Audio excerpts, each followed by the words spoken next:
quick follow-ups on baby formula, Sure. and then I want to get to something else. It does seem like we should have seen this coming, that maybe the FDA could have done more on the baby formula shortage.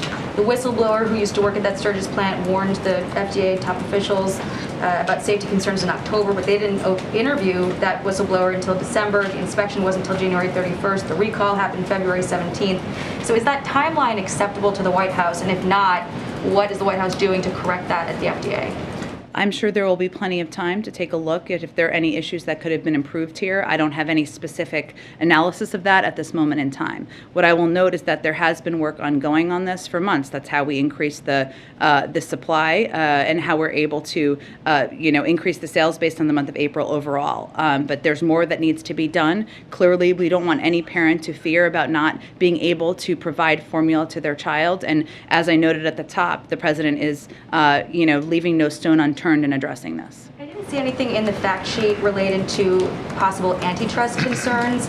According to one report, 89% of the market's controlled by 4 companies. I know the president has tried to increase competition in other areas where it's consolidated, like meat packing. So is there going to be any call for increased competition in that industry coming from the White House? Jackie, it's a good question. I have not been made aware of that being a concern here, but I'm happy to raise it and see if there's more to tell you. Shift gears only slightly to Sure. crack pipes. Okay. You said in February that no money from a $30 million harm reduction program would fund distribution of crack pipes in safe smoking kits. The Washington Free Beacon reported that they went to harm reduction facilities in 5 cities, and all of those facilities had crack pipes in their kits.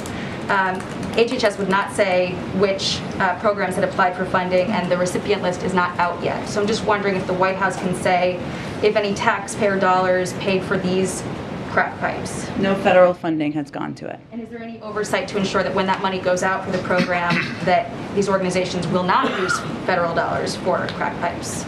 This policy does not allow for crack pipes to be included. I would just note that this is a bit of a conspiracy theory that's been spread out there. It's not accurate. There's important drug treatment programs for people who have been suffering from what we've seen as an epidemic across the country, and money is not used for crack pipes. And I want to ask about the president's comments last night. He went off about MAGA again. Yeah.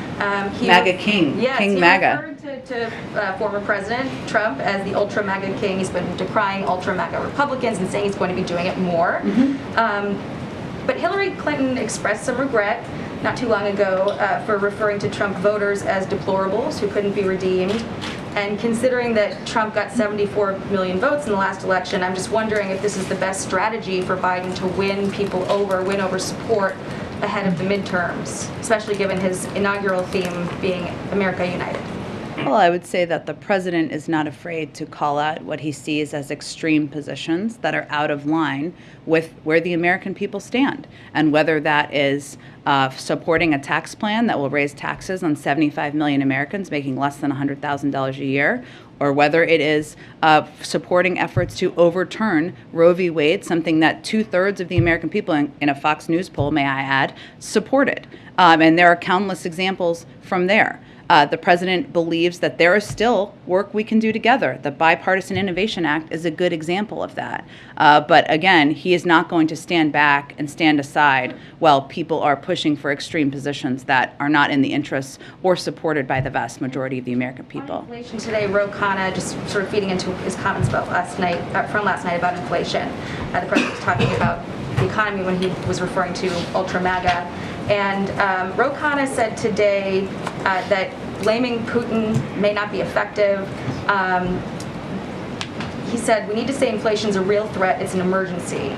So it seems like the president has been rationing up this rhetoric, blaming Republicans, blaming Putin. We've heard all of the reasons why the pandemic is a factor. But Ro-Khanna is asking, this White House to call inflation an emergency and to call out the National Guard to help with supply chains. Are those things that you'd consider, this White House would Jackie, consider? I don't think anyone doesn't think inflation is an issue. The president has said that countless times. The question is, it doesn't matter what you call it. The president just gave a speech on it yesterday. The question is, what is your plan to address it? He laid out a multi-part plan yesterday. He has taken a range of steps, including steps and even announced this week to lower the price of high-speed internet for tens of millions of Americans, to give farmers the tools and resources they need to boost production, to lower the deficit, something that happened on his watch last year, which will help, to release 1 million barrels of oil from the Strategic Petroleum Reserve, to fix the family glitch. What is the plan on the other side? We all recognize it's a problem, but if you open the cupboard door, there's nothing there, and that's the issue. Go ahead. Jen, the flags are flying at half-staff above the White House, and